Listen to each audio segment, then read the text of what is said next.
From thatching to stonemasonry or metalwork, Britain's master craftsmen were central to every aspect of life.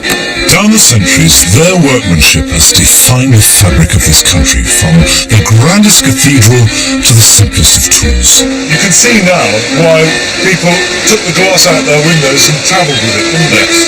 There are still guardians of these crafts working today, who are dedicated to taking the long tradition of these skills into our modern world. It's a constant pressure. That's what it sounds. In this series, complete beginners with a genuine passion to learn will be given an intensive introduction by some of these experts. Your standards are so high compared to theirs, and you've somehow got to get them up to your standards. But can a complete novice master even the basic elements of the craft in a short space of time, however intensive? Believe you me, I shall master that. Excellent. And will they have acquired the skills to make something that is both beautiful and useful? This is a really accomplished field which we're attempting to dip our toe into, so there is an element of inspiration coupled with a sort of humble feeling.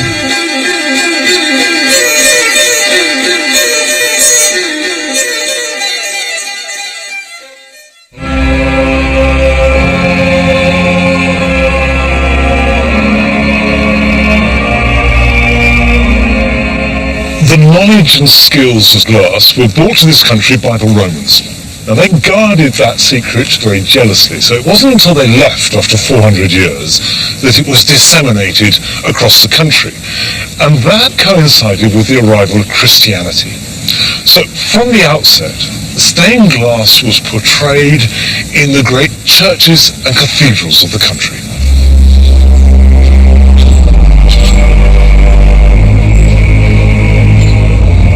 The first golden age of stained glass started in the middle of the 12th century and coincided with the existing Romanesque architectural order making way for the more elegant Gothic style. This was characterized by pointed arches and heavily buttressed walls that allowed vast openings to be possible in the walls, and that in turn allowed for huge windows.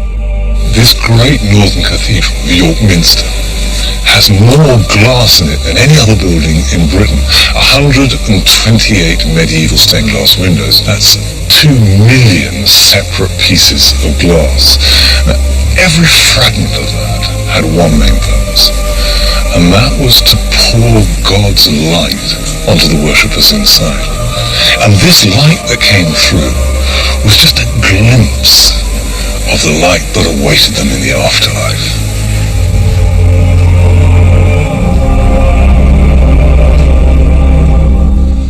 My first experiences of stained glass windows came when I was a child sitting in church, which I had to go to every Sunday, and seeing these saints with slightly pained expressions, but with wonderful light streaming through them and the colours as they reflected. But to be honest, I never really thought how they were made, and I don't know to this day. So one of the really interesting things for me will be to learn myself just how this is done and the background to them. Sophie Hussain has been working with stained glass for nearly 20 years. She usually works alone, but for the next 6 weeks in this studio in South London, she'll be taking on 3 apprentices, attempting to pass on to them the skills of their ancient craft.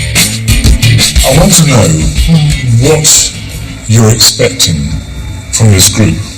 They're going to hear soon enough. After knowing all the tools and all, the ways that we can change the surface of glass, they ought to be able to make a commission in a professional way, of quality. So are you going to work them hard? I have to, we only have 6 weeks, and to get the best out of someone, I think they have to learn, and they have to knuckle down. The 3 apprentices each have their own reasons for wanting to master the craft of stained glass. Valerie Rolls is 67 and spent her entire adult life bringing up children and putting herself last. And now she's hoping to realise a lifetime's ambition. Being trained by Mastercrafts is something I've always wanted, dreamt of, never thought would happen. So it will be absolutely marvellous if I accomplish something really wonderful. James Wignall is in his final year of a 6-year architectural degree. He's specialising in glass, and in particular is fascinated by stained glass and how it can be applied to modern design. It's very rare you see kind of a beautiful piece of modern stained glass, especially kind of in the architectural world, in the built environment. And what I'm interested in is how can I learn these traditional things and contemporise it so it's viable for a new type of architecture. 2 years ago, Abigail Ridinghoff gave up her job as an A-level graphic design teacher to have her daughter, Suzu. And she's hoping that studying stained glass might give her a new direction for her return to work. I felt an opportunity at the end of all of this to learn to such an extent that I could actually use this skill as a new way of making money in my life. I would love it. What will you be looking for in them as people, the good markers? A real flair, intuition, skill, and a bit of courage. So no pressure then. Intuition, skill, courage. The commitment to this has got to be full on, which means putting Suzu to the back of my mind, which is something I've never done before. It is not going to be easy. I'm going to be exhausted, but there is no way will I fail at stained glass. My main strengths are enthusiasm and energy and willingness to have a go and to experiment and see what happens and not be too content with the output, but it could produce something amazing. This is it.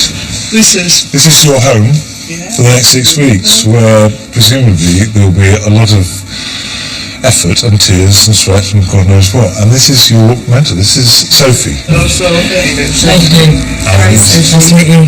What she doesn't know about glass is not worth knowing. And this is Sophie's work, of course. This window is what Sophie produced at the end of her apprenticeship. It's beautiful, isn't it? And is that the sort of thing you want to do? Oh, imagery. This is what I expect of you after 6 weeks. In fact, it took Sophie 3 years to master all the skills demonstrated in this window.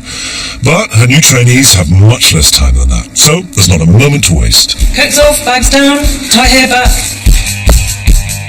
Throughout the next 6 weeks, the group will become familiar with the basic tools and skills of the trade, from cutting glass to leading and soldering the pieces into a finished panel. At the end of their brief apprenticeship, applying all the techniques they've learned, they'll each design a window which could end up being installed in a public building. But that's 6 hard weeks away, and first they must learn the craft from scratch. The first thing that anybody who wants to work with stained glass must master is cutting glass. Now that may sound obvious, but actually we have an instinct that resists breaking glass. And first we need to use the right tool, which is a glass cutter, and then how to use it with exactly the right pressure, and that's critical. For today, we will use our glass cutters, which is this one. At the end of your glass cutter, there's a very small wheel, yeah? So you take the wheel right to the edge of the glass. The steel wheel rolls across the surface of the glass to create a score line. It's a constant pressure. That's the right sound. The stress of hitting the glass underneath brings the cut from the score mark down. You can just cut it off like that, yeah? So with your goggles on, put your glass cutter right at the edge of the piece of glass at the top. Just want you to cut it. Yeah, no breaking, just cutting. Yeah, got it. Right, okay, I'll show you. I'm going to hold your hand.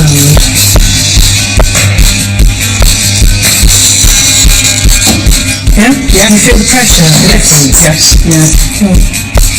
In the Middle Ages, glazers would run red-hot iron over the glass to create cracks, and then snap and nibble it into shape with a set of pliers known as a grozing iron. But though modern tools make life a little easier, the skills needed to use them properly are still demanding. You have to press so hard, my fingers just aren't strong enough. How does this go with your age?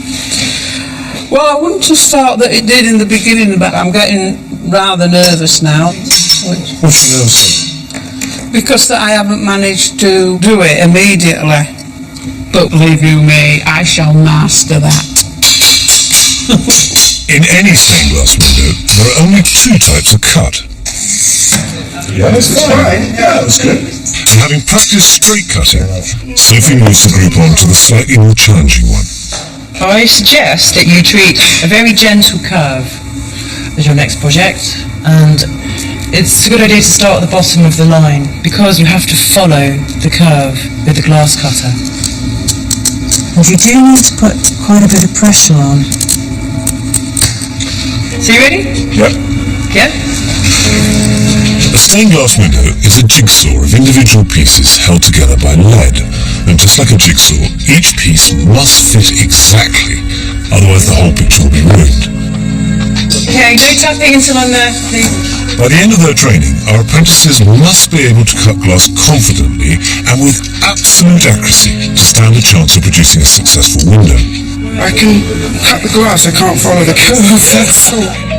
And the only way to attain that is practice. I can feel where it's gone wrong. Yeah. And occasionally on some of them you can kind of see where the pressure's released and you don't get that constant cut, and then it's really hard to snap. It'll come.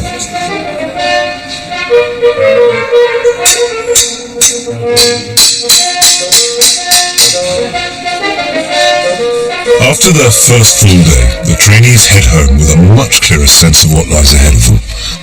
It doesn't always seem under control with me, and I don't think it is yet.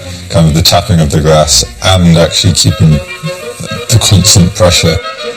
For the next 6 weeks, Val and Abby will be sharing a flat, and both coping with the extra challenge of being away from home. Well, my first day has been a roller coaster ride.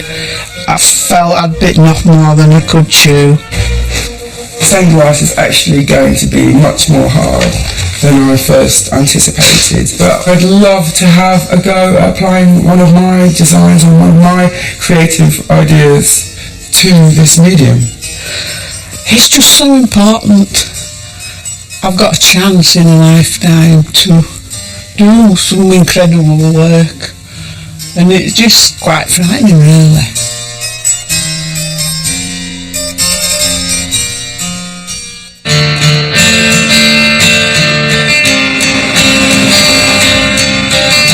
The three trainees spent their first day just cutting glass and getting a feel for the material. Sophie now moves her students onto the key to mastering the whole craft: controlled accuracy. Every stained glass window starts with a cut line, like this. Every piece of glass that is cut has to be cut on the inside of every single black line. These lines represent the centre or the heart of the leads that will ultimately hold each piece of glass in place and must be followed exactly. You have on your desk a cut line. Your task today is to fill this cut line with pieces of glass. First cut of the day.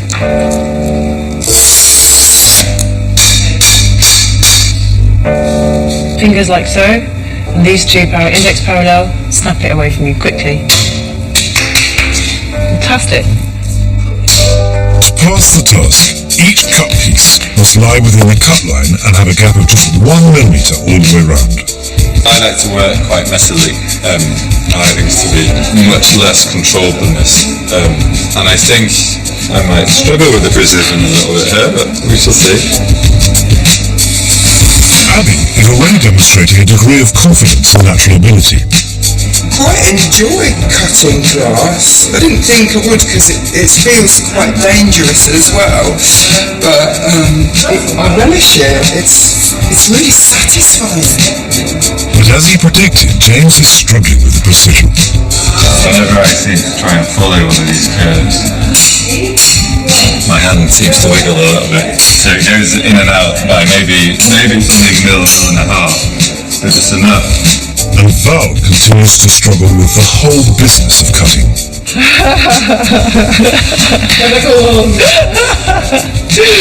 It is stressful. There's an awful lot to learn, and because there's other students who seem to have grasped it now, for me that is added pressure. That is the moment you will. And then just slowly all the way. Okay? Keep going, keep going. Keep going. There. Excellent. Obviously, our trainees start their work with the lowest grade glass possible because they're going to ruin it, quite frankly. But as they progress and want to do something more special, particularly if they're doing restoration work, they've got to use the appropriate glass, which is often incredibly beautiful and skillfully made. Now, in Georgian times, British blown plate glass, which is what you need to make good stained glass, was the best in the world. But now in the 21st century, there's just one place left in the country making blown plate glass, and it's here.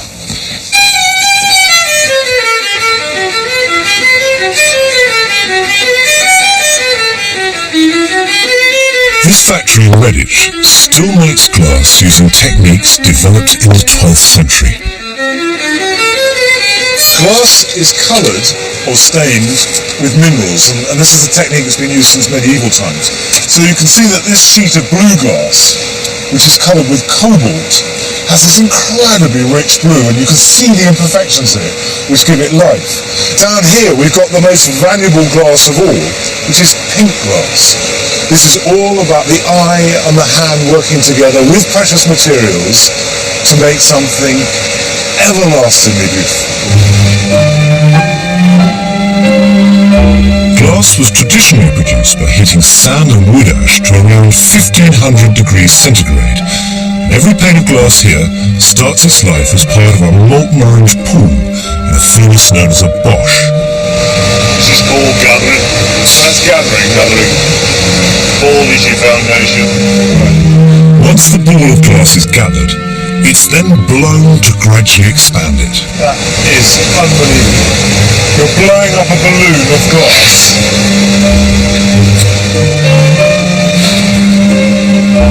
It is then swung to allow gravity to elongate the sides, before the molten end is pierced and then opened out to create a cylinder known as a moth.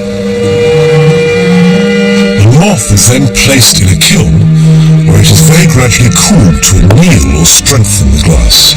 First thing in the morning we take them out of the kiln, right, when they're nice and cold, and this is the next process towards the flattening.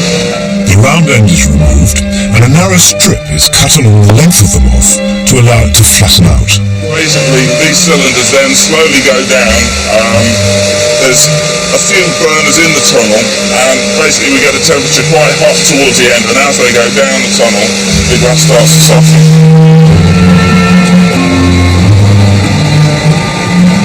It's like a sort of curling piece of paper. I mean, it's sort of almost like a toffee sort of texture at the moment. I mean, the idea is to pick it up, give it a bit of heat, so that when you finally lay it down, it's quite soft. And then you can just bring in this big block of wood, and then you just basically just run it over. Once you're happy that you've got it as flat as possible, push this button there, and then you take it over, right? This is the sort of the cooling process. You just pick it up and then drop it down onto this belt there, which starts off at 500 degrees, and then it'll take about an hour and 20 to get to the other side. So here we have a piece of glass that is full of imperfections, ripples and colour, and alive. Absolutely, yeah. That's what our customers like our glass. Yeah. We can match in colour, but in design and style, they're all unique. Do you know what that sells for retail? That's around about the £45 mark. Right, so that. You can see now why when glass first became common in windows, people took the glass out their windows and travelled with it, didn't they? Yes. Just like their jewellery. Oh, it was a very expensive commodity back then, yeah. It still is in our book, yeah. Back at the studio, 3 days into their 6-week training, the group have now filled in their cut lines and are ready to move on. What I want to do now is introduce you into building colour into your designs. Just so you can see what weight colour has upon your design, because you get to choose where you put the colours. The trainees must fill their cut lines all over again, but this time using coloured glass. I'm just about to cut my first bit of coloured glass. Hopefully, perfectly. Oh God, I'm nervous. The pressure involved is very difficult. Oh, it's radically different, this stuff. Oh, what the heck. Colour is important, so of course it's like a whole next stage up. It's like a different level. That's what stained glass is all about. So here we are finally with colour, which is brilliant, but also a little bit nerve-wracking. As ever, precision is critical, because once they've cut their coloured pieces, they will then lead them up, and if they're not absolutely accurate, they just won't fit. You're over the line here. I find it quickly sometimes I don't do the excess. Do you know when it's quite tempting to just go, oh, I can fit it. He's actually forgotten about the lead line completely. Well, he hasn't forgotten. He slid off course. His skill isn't as good. He's 2 or 3 mil out this side, and he's taken no. This would not fit, and your window would not fit. I'd have to fail you. Okay. Like James, maybe flying ahead a little bit too much and going quite fast in terms of the skills base that's needed, which is really about being dead careful and really precise. I think that once we start leading, we're going to suddenly realise how foolish it was to try and do this fast. After cutting your glass, then you go about leading. Leading's what keeps your glass together. Lead comes in long H sections known as cames. The first of these is laid against a straight piece of wood lined up on the bottom of the cut line. We call them in the trade laths. And once you're 100% happy, you send your nails home.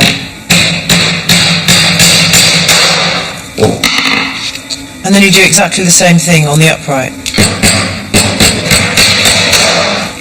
With the first 2 laths nailed in place, the window can now be built up from this fixed corner, with each bit of glass slotting into place, and the lead bent around it exactly following the cut line. There is the heart of my outside lead. There's the heart of this lead, and my glass is resident in that white space. So, after 4 days just cutting glass, the trainees learn to join their hopefully precise shapes together. Start placing a glass in.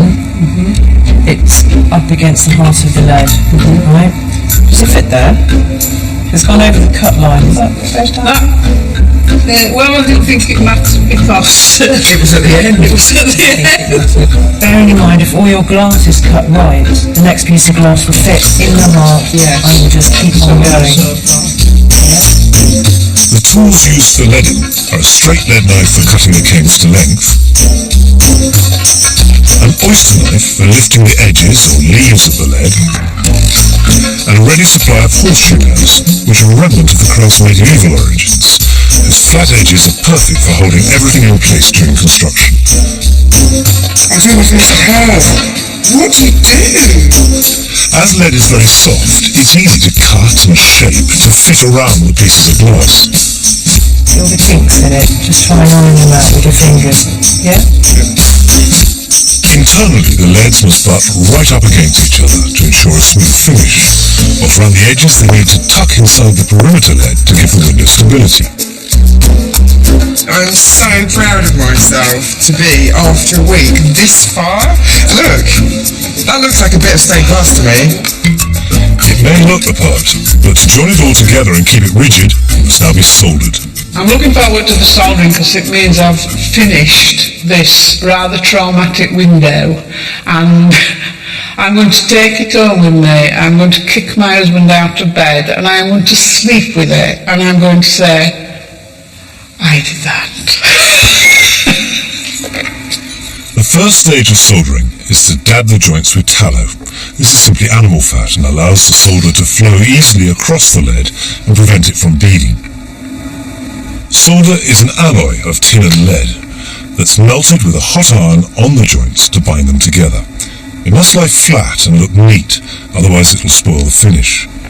Apart from the use of electric irons, this whole process has remained largely unchanged since the Middle Ages. Right, you can do it. Right, just keep it there a bit longer. You're bodging it now, big time. I'm not bodging it on purpose. I you're putting far too much solder on. Okay. Do you know, I found something that he's not very good at.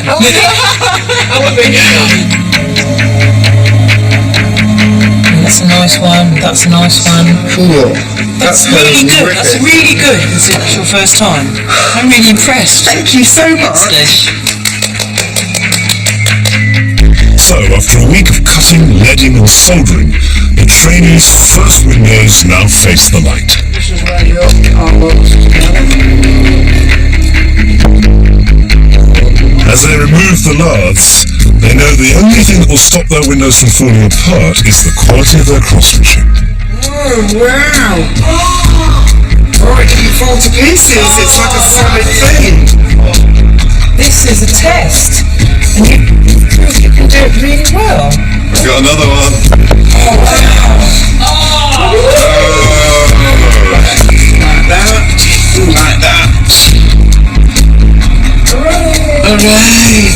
I didn't think in the beginning, the first day when I was crying, weeping and wailing and tearing my raiments to shreds, I didn't think I would end up with a finished window. I didn't, I honestly didn't.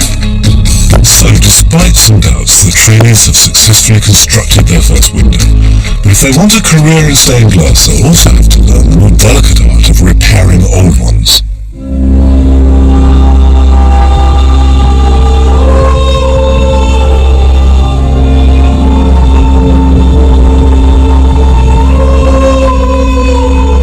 Medieval stained glass needs constant conservation. And when they were made, there were thousands of stained glass Mastercrafts. Now there are fewer than 1,000 in the whole of Britain, and almost all their work is in conservation and restoration. Many cathedrals have dedicated workshops that constantly maintain exquisite windows that have illuminated almost every sacred building for the past 1,000 years. Nick here is cleaning the piece that goes at the very apex of the tracery of the window, and this is God at the head of the whole of the glorious display. And what strikes me as incredible about this is the detail is literally a hair's width. Now you couldn't possibly see that. It's stuck right up, high on the wall. And that devotion to detail has to be carefully preserved. So just cleaning away the grime is done with minute care so that nothing is damaged. And finally, the historical aspects have to be documented. And for each section, hundreds of hours of work will be given. Chapel Studios in Hertfordshire is one of the most respected conservation workshops in the country, and the group will spend the afternoon here, helping to dismantle a 150-year-old Victorian window. It's a very important process, it's a very delicate process. You have to take your time, you have to really concentrate on what you're doing, because if you don't, you can end up cracking the glass unnecessarily, and that's what we don't want to happen. That would be a complete disaster. This is how surgeons do it. What kind of surgeon? People who dissect a 150-year-old window. Ready. We're going to spray the area that we're going to start dismantling, because we want to keep the lead dust down as much as we possibly can, because it's very, very harmful. Old lead is especially dangerous, as it may have oxidised, so the dust must be damped down to prevent inhalation. That's all nice and wet. So, with your pliers, you apply gentle pressure halfway. It's only to the heart of the lead, and you pull, and it will just slip off. And then once you're free and you can see daylight, then you can snip, and you can pull away the lead. And you're just rocking it backwards and forwards, but you're also supporting the glass with your hand. By working on these windows, the group are experiencing at first hand the level of craftsmanship that they must achieve if they're to make anything as long-lasting as this themselves. You've got nowhere to fall, no safety net. If you get this wrong, you've broken a 150-year-old piece of work. Okay. It's a bit scary, isn't it? It's actually very nice to be doing something with a bit of history. But the burden of history proves to be too heavy for one of the group. How do you feel now? I feel very hot and sweaty and slightly faint. I won't want that responsibility. I'd rather do it with some horrible old window that doesn't matter, but not something precious. I have a great reverence for this sort of work, so no, I don't want to attempt it. I think today's been probably the most successful day out of anything, or for me anyway. I mean, it just gives some meaning to anything we've done up to now, and it kind of gives some reference. I'm sure when we go back, all of us will understand, well, we did understand, but it sort of gives you another dimension to it. The skill now for me has become much more important, and I think I was not sort of disrespectful of that skill, but I think I just was a bit more flippant about it. Now I'm going to concentrate harder, I think. Church windows like these were produced during the 19th century Gothic revival, when the Victorians enthusiastically rediscovered stained glass. They also brought it into the home, and it's one of these classic domestic designs that Sophie wants the trainees to tackle next. I've got a new quest for you. I want you to choose a design from these books, blow it up to actual size. I want you to cut the glass for this, and I want you to lead it up completely. I want you to do it all properly from start to finish. A professional glass cutter might expect to cut and lead up a window like this in an afternoon. But to allow the group time to practice and get it right, Sophie has given them 3 days. I want you to challenge yourself. I want you to make this the best you can, because I am going to crit you at the end of this. They must each choose a design that can be completed within the allotted time and their individual skill level. I'd rather do a simple thing. Properly. You know, you could have that, no? Could I do that? Yeah, do you want to do it? That is lovely. It is lovely. I do like it. Yeah? Abby has so far been the best at cutting, but has struggled with her accuracy. I've chosen something that's perhaps a little bit more simple, because the challenge lies in precision and pattern, and if a pattern looks irregular, it's going to be awful. But James seems to be more intent on following his own agenda than the brief. I'm going to take a section of this here. Right, okay. And what size are you going to blow it up to? You must remember... 640 mil at the moment. Ooh, okay. I think you're stretching yourself. Yeah, make it smaller, because you're just not going to get it cut in 3 days. I mean, I'm not overly concerned if it's finished. I'd rather just have a go at something I kind of enjoy. I do say that you have to finish it. Otherwise, no one's going to take this seriously. He fails if he doesn't finish, you know? It's wrong. I don't expect... It's not, you know, what's the point of the exercise? What's the point of being here unless you actually fulfill the brief? Although they each have exactly the same time to complete the task, Val elects to make a panel of 27 pieces, Abby 37, James 47. Whoa, look at that. That's shape. For the next few days, these panels will fully test the trainees' skills in the studio. You've got beautiful cutting skill. I must admit, I actually really like it. Yeah? But so they can experience the inevitable multitasking of a professional glazer, Sophie adds to their pressure with some extra homework. Stained glass has always been about portraying some kind of message. You know, it's a very rich medium to work in. So I want you to go away from today and come up with a design. The homework. Yeah, that's your homework. It's the best brief I like.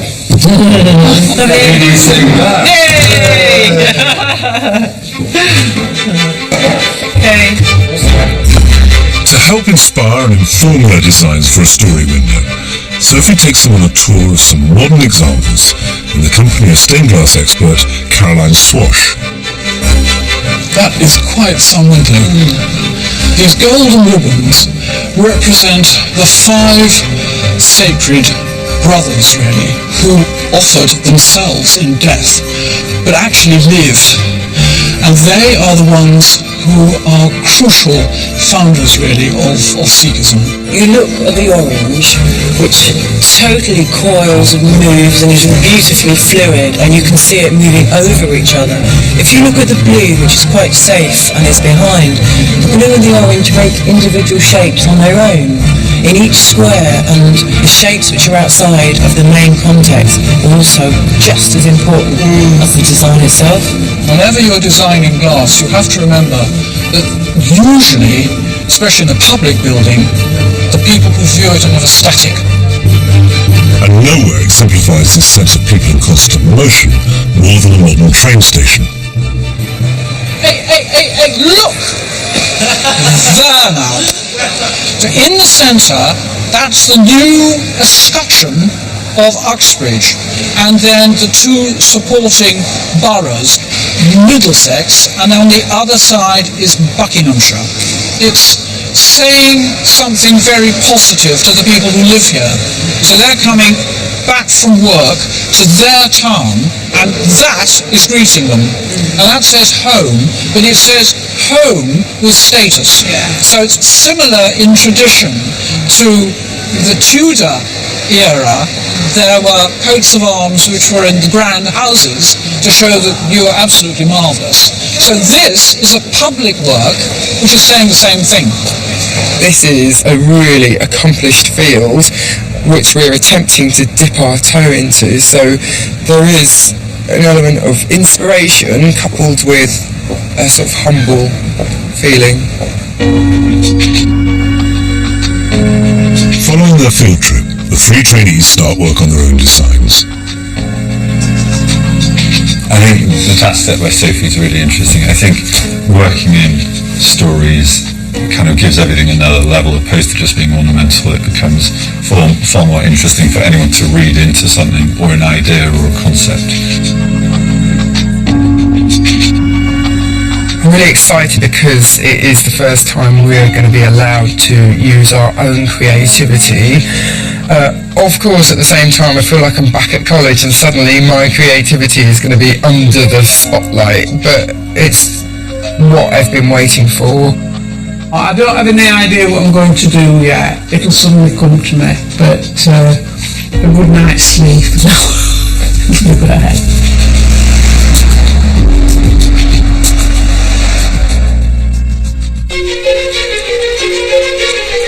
The next morning, it's back to the studio.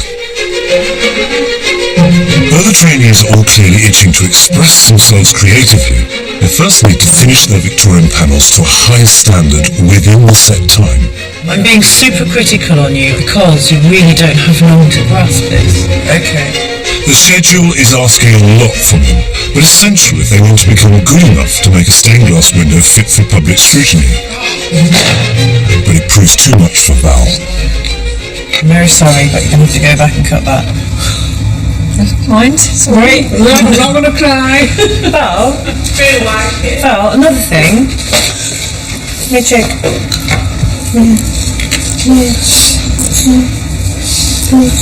Really annoyed with myself, but the pressure of time is what I don't seem to, that's what then, the minute I know, and I know that's part of it, but the minute I know I've got time, and then I suddenly think, I can't do this, I start rushing, I've got to get finished, and then I just make silly mistakes. With time running out and still much work needed by all 3 to finish their panels, there's no choice but to work late into the night.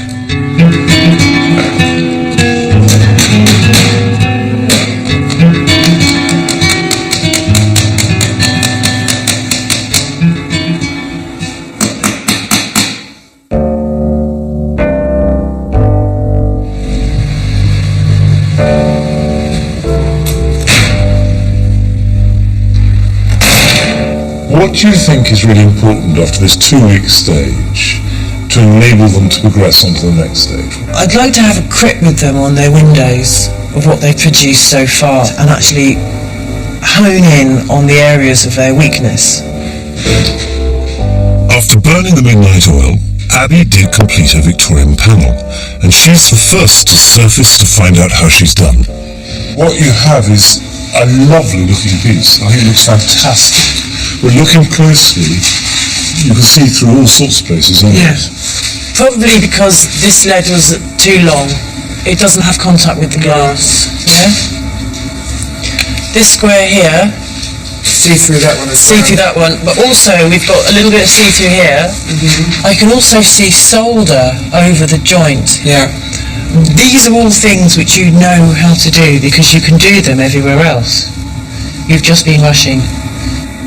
Next in is James, who, despite choosing easily the most difficult panel to make, did manage to finish it in time. Firstly, your lead lines are slightly short.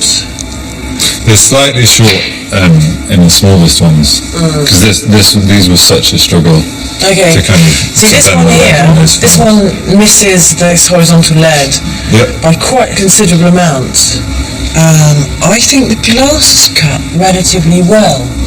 There were these corners here which the lead ought to have come down to follow, so that would need to have been a more acute angle. Yeah. The cutting of the glass is what I spent most of my time on. And I think that you've mastered, and you're one of the only students that can tap a glass for the start of a cut, and he manipulates the cut with his fingers, which is an extraordinary technique taken up by someone so young in the trade. You got that? Yeah. That's the thing I spent most time on. But perhaps there's a connection between those two things. Yeah. Finally, it is Val's turn, who, despite choosing the simplest design of the three, failed to complete it within the deadline. When I saw this last, Val had done a beautiful job. All this glazing here it was exceptional, yeah? Was, because the glazing last night that took place, it looks like that you were rushed and there was some kind of stained glass atrocity going on there. In the end, I just was so tired, I thought, just finish it off and learn something in the process, but I will never rush again like that. You need just to be able to I just need time for the spot. Again, another time issue. The group clearly felt a pressure to finish things at the expense of quality, but to master the craft they need to work both accurately and quickly. Your standards are so high compared to theirs, and you've somehow got to get them up to your standards. I can't pass any of those windows upstairs. I can't let them out of the studio. I couldn't dare ask money for them. It's radical, but I suggest scrapping the project you're doing and spending the rest of this week working on basics. Oh God, I'd love that, yeah. I don't think there should be any design elements in this tool. It's all technical. In the final project, they've got to make something that, as you say, has got to be got out of your studio. Properly. With the Victorian panels now completed, the group have eagerly moved on to working on their own designs, but not for long. Can we have your full, undivided attention? I'm abandoning this project that you're working on. Keep the cut lines on your bench. Take a segment of 10 inches that you like and that's challenging. You will then offer the drawing to the person on your right. So what you will do is make each other's design, and you've got all week to do that. All the focus will be on the quality, not the content. So the idea that we've had for the story is irrelevant. Okay. I totally see the point about kind of our weakness in the actual making, but the thing that interests me is the story and the craft mixed together. To refocus the group on craft rather than creativity, they must each hand over a 10-inch section of their design. Just been given James's cut line. So part of James's window depicting St Matthew will now be cut by Abby. I'm quite looking forward to getting stuck into some precise glass cutting. A section of Abby's design depicting the Big Bang Theory will now be cut by Val. And part of Val's design depicting the evils of the demon drink will be cut by James. It's not any different to copying anything out of the book, because it's still not your own baby. Traditionally, an apprentice would work for 5 years, steadily perfecting their skills. But after 4 fast-track weeks, the trainees are now realising that some things just can't be rushed. I actually feel that it's a pretty good idea that we've gone back to basics on the cutting and the skills, because we would have struggled again to meet the deadline, and we would have struggled again with the actual craft. And perhaps no one has benefited more from the slack and pace than Val. Val was doing a very meticulous job now. Don't you think it's brilliant? Yeah, and it pleased them actually finished. You know, that is so awesome. She really grasped the aspect of what to do whilst cutting glass. Having proved their commitment to the craft, Sophie gives her charges the evening off and shares with them a rather different type of glass. Cheers!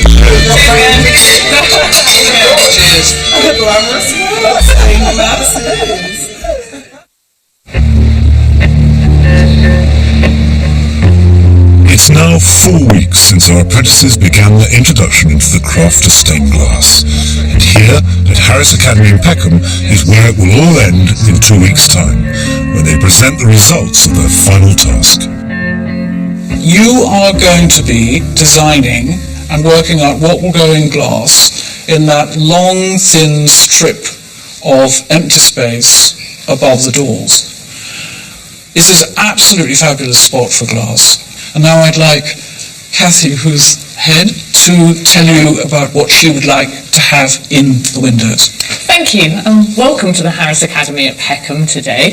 This is our reception area, and what I'm sort of looking for in terms of a design for the windows is something that reflects the ethnic diversity of the Academy. Our students and our staff come from many different countries of the world. One of the other things that I'd like to see here is that I really want this to feel a very sort of warm and welcoming area, and I think colour is quite important in that. Looking at these, you should realise that they are going to be divided, each of the openings, into 3, with, as it were, a central opening and 2 flanks. And it is one of those squares that you're going to make up into glass, but you're going to be designing for the whole run. And that you will be presenting for judgment by Kathy. The idea is that the winner will then go on and do the whole lot.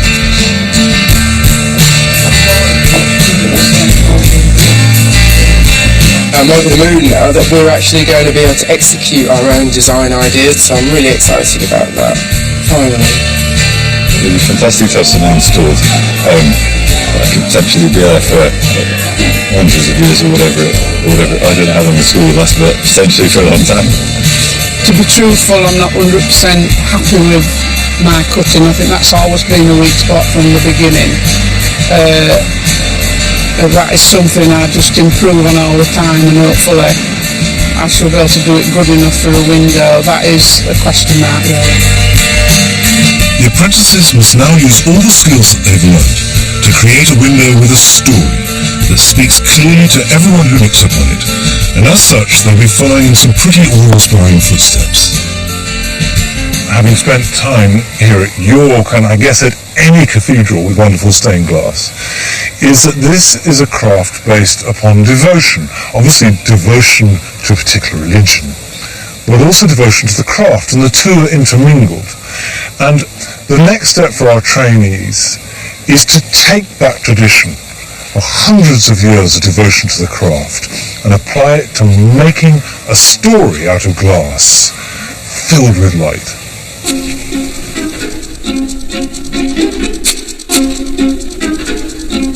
Val, Abby and James have each spent a few days working on designs for their window, with varying degrees of success.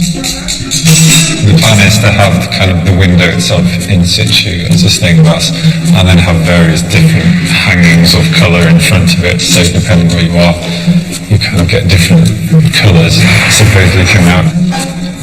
The design started off as the sea, it flows along and it goes off different countries, which these children are all from different countries. They come to a difficult bit, but they surmount it and climb over it and carry on their path. This is the actual entire length of the windows that we're designing for, but we're only making 1/3 of one window, and this is the bit here that I am making. And I found this really fantastic poem that I love. Do you want me to read it to you? I used to think nurses were women. I used to think police were men. I used to think poets were boring until I became one of them. It's totally inspirational and it challenges stereotypes. By introducing text into her design, Abby will need to acquire another skill of the glazer's art, which at this late stage is potentially a risky decision. God. Like many parts of the craft, painting has remained unchanged since its medieval origins. It involves applying special glass paint to the surface, then firing it in a kiln at around 650 degrees centigrade. The thickness of the paint, the temperature of the kiln, and the time that it's spent in there will all alter the finish, and it's a matter of trial and error. Why has it done that? Gosh, that's just normal glass. Look, it's completely changed. Well, that's the piece of glass that I'm going to be using. This is good for me. It's come out okay. As time ticks on, James still hasn't settled on a final design, and seems more interested in the concept of his window than answering a brief and telling a simple, coherent story. Playing with things is more important than kind of a finished article for me in many ways. But by constantly playing with things, Sophie feels that so far he's failed to produce his best idea. I'm just disappointed that you can't make anything better, because I know you can. Val, however, continues to persevere, trying to balance her desire to make progress with her respect for the perfectionism she knows the craft demands. It's got in again. James, rapidly running out of time, finally comes up with a design and starts making it. I'm Pickle Pink, you know. I'm so pleased with what he's actually come up with. It's a very modern design, and I think he's done so well. I really can't wait to see this one being made.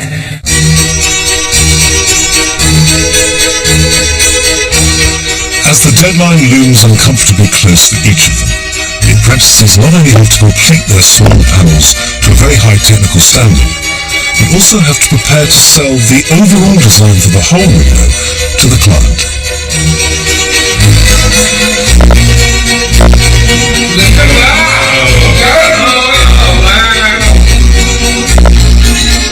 Tomorrow I feel pretty good about, really. There's nothing more to do. There's no more horrifically scary processes involving glass, cement, bits of lead, solder.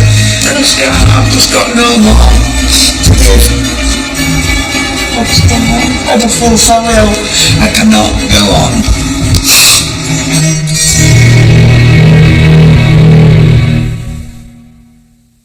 6 weeks ago, 3 very different people came into that workshop, all of them with very strong ideas and feelings about stained glass, but no experience. Not one of them had ever cut a piece of glass before. And it seems scarcely possible, but here we are in the middle of London with one of them having the real chance of having a stained glass window that they've designed and made themselves put up in a big school. Now that is extraordinary.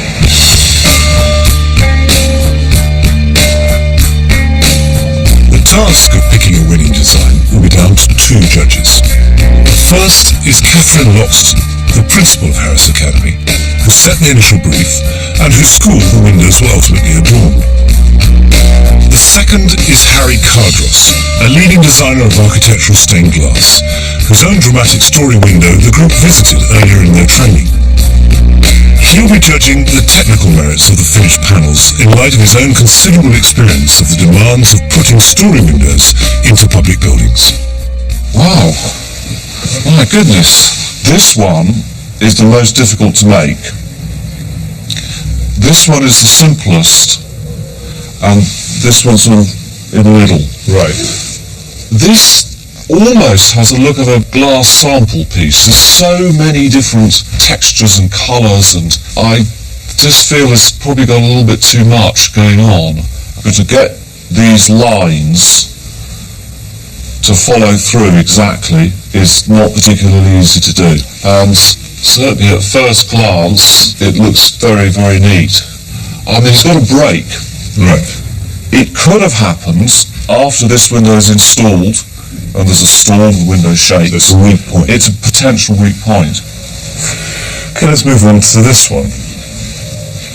Right, this is interesting, because they've actually chosen some of these glasses here, which are opalescent, which reflect a lot of light. So at night, when the lights are on inside, you're going to get colour in some of these areas, and I think there's a nice variety, although they've kept a very limited colour palette. These long straight lines, they are a bit easier to cut, but they're not necessarily easier to lead, and that line needs to be run through. What about the painting? Right. I think they've been quite sensible in using a very wobbly font. It actually looks quite nice, the roughness of it, doesn't it? Yes. But there are flaws. Right, the final one. Well, this has got a very, very nice use of glass. Quite a reasonably limited palette of colours, but nice different types and textures of glass. The soldering's a bit messy, the way the leads flow into each other. This design can get away with it because it's slightly freer. It's got great light, hasn't it? It has got, and that's really quite difficult to do, dealing with these very rigid materials. How, in general, are you rating them? I think remarkable, I would say. In 6 weeks, to come from nothing to get to this standard is a real credit to their abilities. Having judged the individual panels on their technical merit, the trainees must now convince Catherine that their overall designs have something relevant to say to the pupils of her school.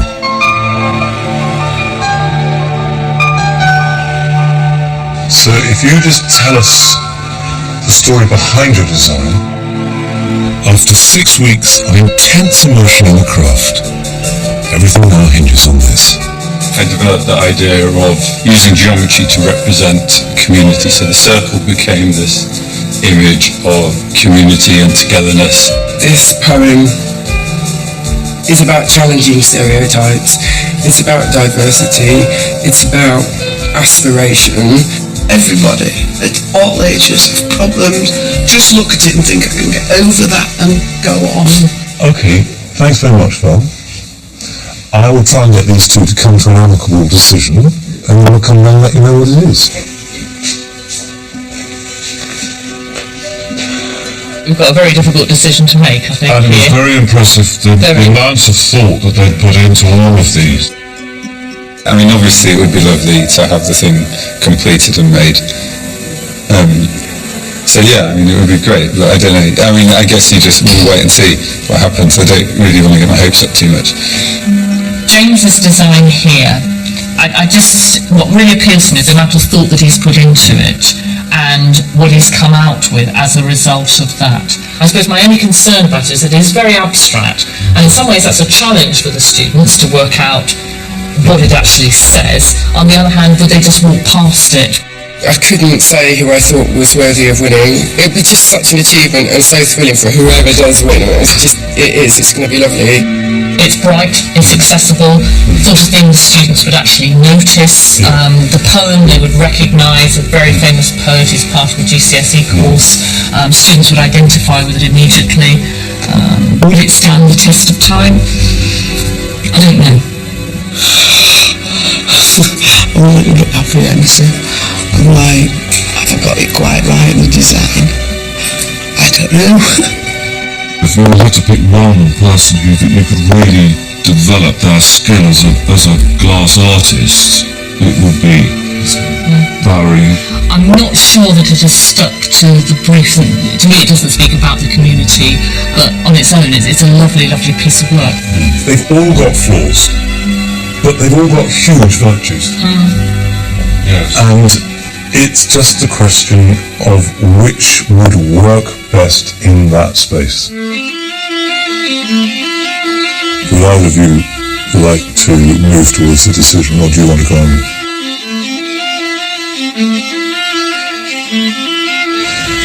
They are sitting there expectant while we can give you an answer. The judges have come to a decision, and they first of all felt that all three were of astonishingly high standard, especially given that it's just 6 weeks, but even so, were of a high standard. But a decision with great difficulty was arrived at, and Kathy's going to tell you which one it was. Thank you very much indeed. So I'm delighted to say Abigail we chose your design. So, many congratulations. Thank you. All of them individually have got 10 out of 10 for me. Fantastic work. It's not just been about stained glass, there's been many areas that have been good for me as a piece. We've had great fun. We've had a ball, haven't we? Just 3 weeks ago, these were a pretty inaccurate trio. They were much more interested in expressing themselves than the means of expression. But what they've shown from these really impressive pieces of glass, they're stunning, is that without that accuracy, without that devotion to mastering the necessary crafts, you can't express yourself properly. 4 weeks later, and only just over 3 months since Abby first took up the craft of stained glass, she returns to see her completed window installed in the school. It's fantastic, isn't it? And here it will now remain, spreading its message in streams of coloured sunlight to generations of children for as long as they pass below. It's just gorgeous to see it and doing its job up there for everybody to see, and to see it with all the colours. It's thrilling. I feel a bit quite elated actually. Next time, a fashion designer, an ex-business analyst, and a craft writer grapple with one of the most ancient and complicated of all crafts. I feel like I'm wound round where you are, and if only I can just untangle. And while they try not to tie themselves in knots, To think I've got to thread these all individually. I should be really happy, but I'm not. I'll be discovering more about the importance of weaving in our royal history. These are actually the finest tapestries in the world.